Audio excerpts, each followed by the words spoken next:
Now, even as we prosecute two wars, we're also confronting perhaps the greatest danger to the American people, the threat of nuclear weapons. I've embraced the vision of John F. Kennedy and Ronald Reagan through a strategy that reverses the spread of these weapons and seeks a world without them. To reduce our stockpiles and launchers while ensuring our deterrent, the United States and Russia are completing negotiations on the farthest reaching arms control treaty in nearly 2 decades.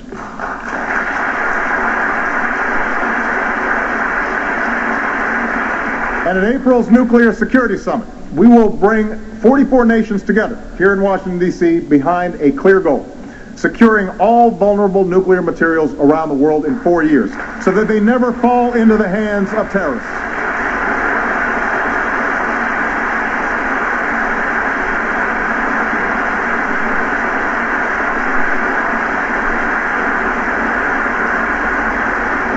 Now, these diplomatic efforts have also strengthened our hand in dealing with those nations that insist on violating international agreements in pursuit of nuclear weapons.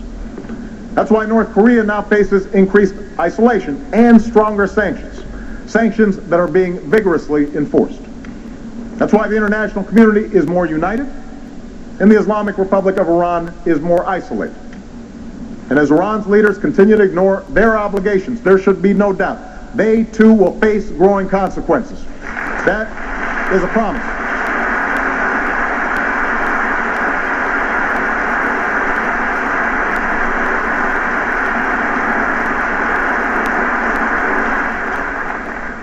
That's the leadership we are providing. Engagement that advances the common security and prosperity of all people. We're working through the G20 to sustain a lasting global recovery. We're working with Muslim communities around the world to promote science and education and innovation. We have gone from a bystander to a leader in the fight against climate change. We're helping developing countries to feed themselves and continuing the fight against HIV/AIDS. And we are launching a new initiative that will give us the capacity to respond faster and more effectively to bioterrorism or an infectious disease. A plan that will counter threats at home and strengthen public health abroad. As we have for over 60 years, America takes these actions because our destiny is connected to those beyond our shores. But we also do it because it is right. That's why, as we meet here tonight, over 10,000 Americans are working with many nations to help the people of Haiti recover and rebuild.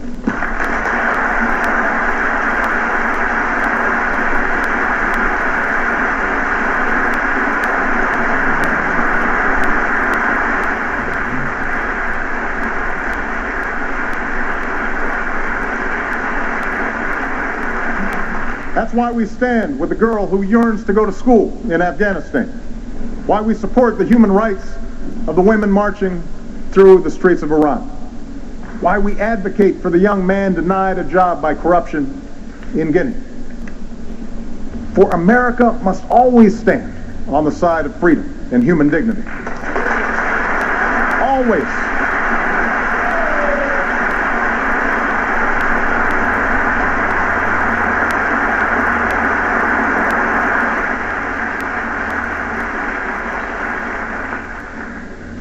Abroad, America's greatest source of strength has always been our ideas. The same is true at home. We find unity in our incredible diversity, drawing on the promise enshrined in our Constitution. The notion that we're all created equal, that no matter who you are or what you look like, if you abide by the law, you should be protected by it. If you adhere to our common values, you should be treated no different than anyone else. We must continually renew this promise. My administration has a civil rights division that is once again prosecuting civil rights violations and employment discrimination. We finally strengthened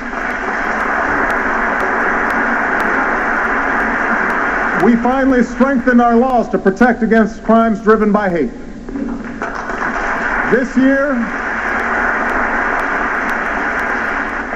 This year, I will work with Congress and our military to finally repeal the law that denies gay Americans the right to serve the country they love because of who they are.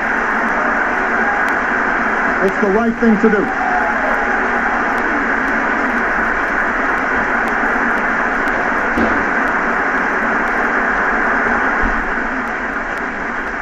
We're going to crack down on violations of equal pay laws so that women get equal pay for an equal day's work.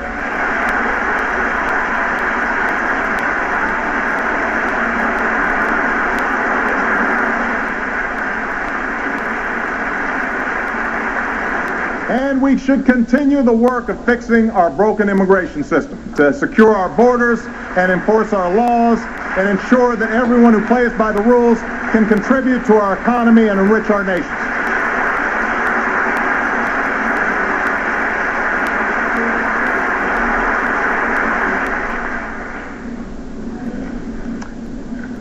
In the end, it's our ideals, our values that built America. Values that allowed us to forge a nation made up of immigrants from every corner of the globe. Values that drive our citizens still. Every day, Americans meet their responsibilities to their families and their employers. Time and again, they lend a hand to their neighbors and give back to their country. They take pride in their labor and are generous in spirit. These aren't Republican values or Democratic values that they're living by. Business values or labor values. They're American values. Unfortunately, too many of our citizens have lost faith that our biggest institutions, our corporations, our media, and yes, our government, still reflect these same values. Each of these institutions are full of honorable men and women doing important work that helps our country prosper. But each time a CEO rewards himself for failure, or a banker puts the rest of us at risk for his own selfish gain, people's doubts grow. Each time lobbyists game the system or politicians tear each other down instead of lifting this country up, we lose faith. The more that TV pundits reduce serious debates to silly arguments, big issues into sound bites, our citizens turn away. No wonder there's so much cynicism out there.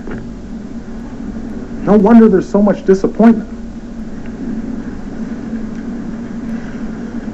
I campaigned on the promise of change.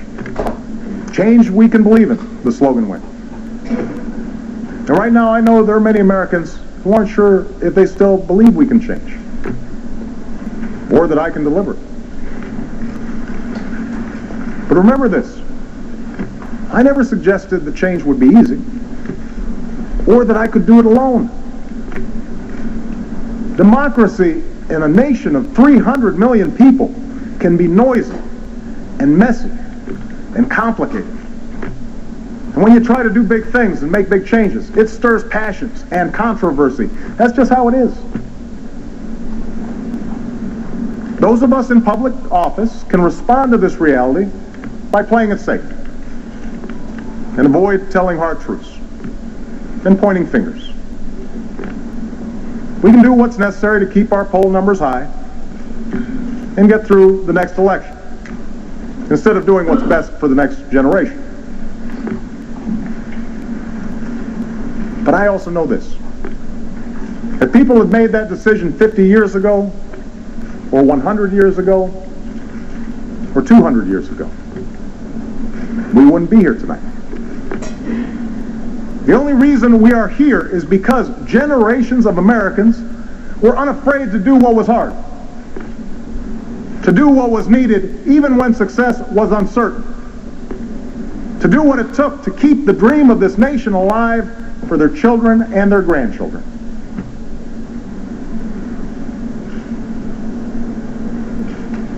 Our administration has had some political setbacks this year, and some of them were deserved. But I wake up every day knowing that they are nothing compared to the setbacks that families all across this country have faced this year.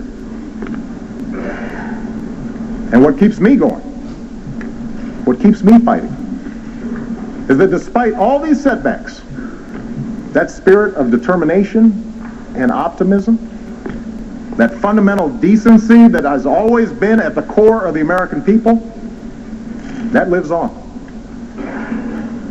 It lives on in the struggling small business owner who wrote to me of his company. None of us, he said, are willing to consider even slightly that we might fail. It lives on in the woman who said that even though she and her neighbors have felt the pain of recession, we are strong, we are resilient, we are American.